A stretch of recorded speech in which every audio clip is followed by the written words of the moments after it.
beberapa waktu yang lalu kita melihat ada saudara seiman kita Muslim yang mengatakan mari dari virus corona ini kita datangi sehingga corona itu takut.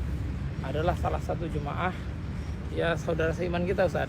Mohon petunjuk sehingga sampai akhirnya mereka diisolasi di salah satu masjid di Jakarta, di Konjuru itu, Ustaz. Tapi ya Anda coba sempat baca beberapa berita, bahkan di Malaysia dan di India sendiri ya mereka diisolasi ya di masjid-masjid mereka di tengah-tengah wabah seperti ini. Toh mereka sepertinya masih melakukan kegiatan-kegiatan dakwahnya mereka.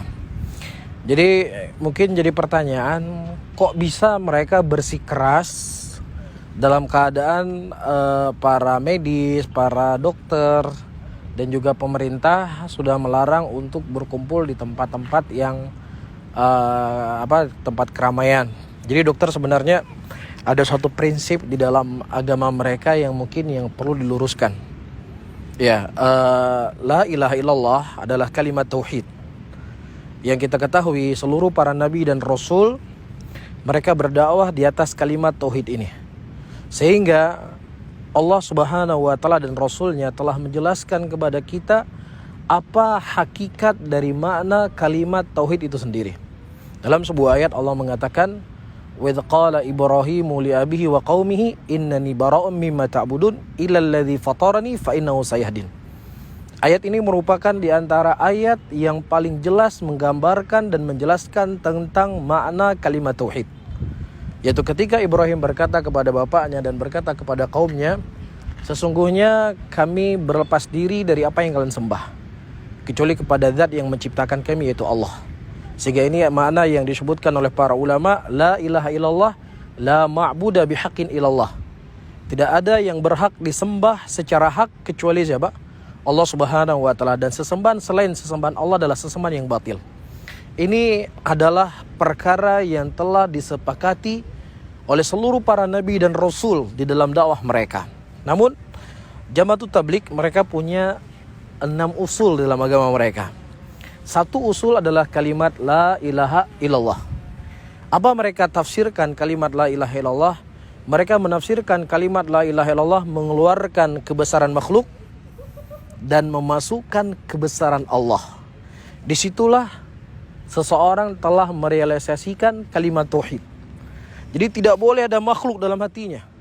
Jadi kalau kita misalnya mau naik pesawat, ya, nah pesawat itu ya kalau kita yakin sama tiket, berarti kita belum merealisasikan kalimat tauhid di dalam qalbu kita. Karena masih ada makhluk dalam hati yaitu tiket. Ya, jadi bagaimana mereka berusaha sekuat sebatas ilmu mereka dan keimanan yang ada dalam hati mereka, menurut mereka kita bisa naik pesawat tanpa perlu dengan tiket. Ya, nah inilah menjadi sebab kenapa teman-teman atau saudara-saudara kita dari jamaah tersebut mereka bahasa kasarnya ngeyel. Karena virus corona itu makhluk. Tidak boleh ada virus corona itu dalam hati kita. Berarti kalau seandainya ada kekhawatiran kita kepada corona, berarti kita belum mentauhidkan Allah. Kita belum merealisasikan kalimat tauhid. Maka corona ini makhluk Allah yang kecil yang harus kita keluarkan. Allah Maha Besar.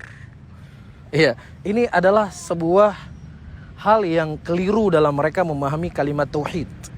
Karena makhluk dalam hati ini tidak akan bisa dihilangkan. Ya, Rasulullah SAW manusia yang paling mentauhidkan Allah. Manusia yang paling mengerti tentang kalimat la ilaha illallah. Beliau berkata, hubbiba ilayya minad dunya an-nisa wa tib. Sesuatu yang paling aku cintai daripada perkara dunia ini adalah minyak wangi dan wanita. Nah, cinta itu letaknya di mana? Di dengkul? Atau di jari kaki kita? Cinta itu dalam hati. Jadi ada kecintaan dari Nabi SAW dalam qalbu beliau kepada wanita dan minyak wangi. Ada makhluk dalam hati beliau. Dan ini adalah sesuatu tabiat yang memang tidak bisa dihilangkan dari seseorang manusia, dan itu tidak mengurangi sama sekali ketauhidan seseorang. Bahkan di sana disebutkan oleh para ulama, ketika seseorang meninggalkan sebab, justru dia telah mencela syariat.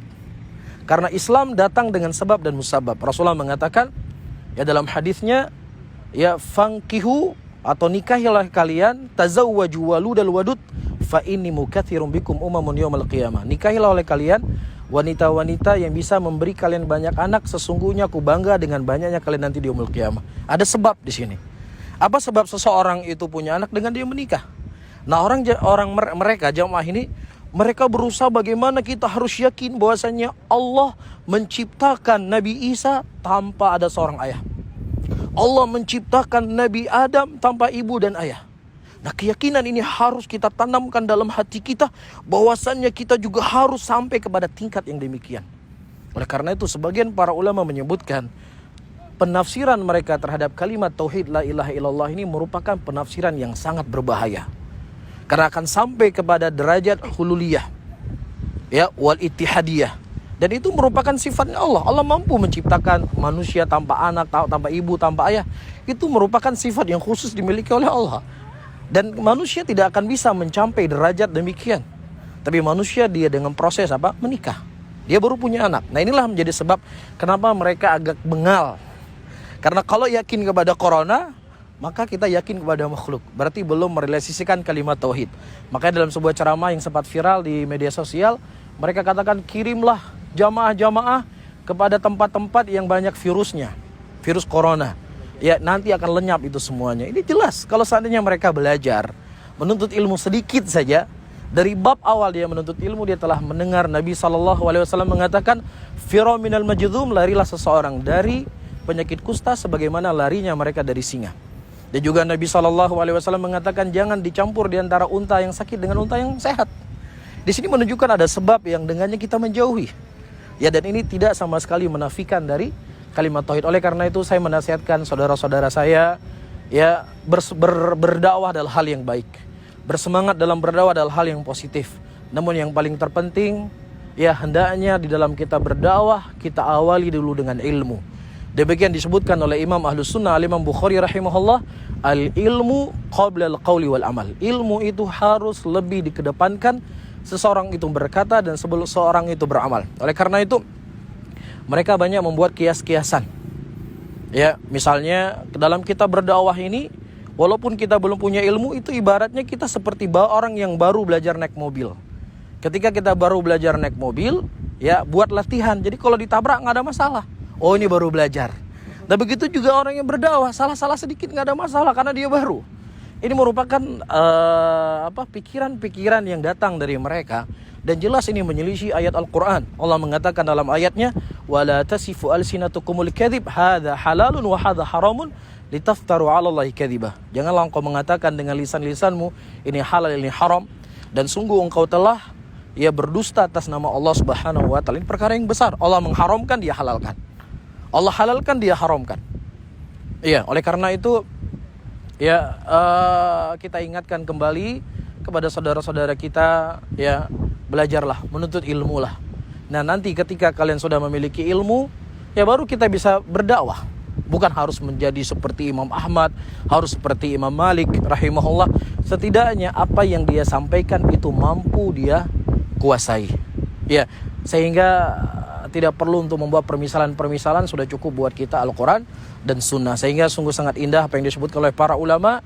Ya, kejahilan itu terkadang tidak bisa memberikan manfaat untuk dirinya, apalagi manfaat kepada orang lain. Bahkan itu akan memberikan mudarat untuk dirinya dan juga mudarat bagi orang lain. Tapi orang yang mereka memiliki ilmu, maka insya Allah ilmu yang dia punya itu bermanfaat untuk dirinya dan juga bermanfaat untuk orang lain. Jadi memang harus semangat belajar, dokter.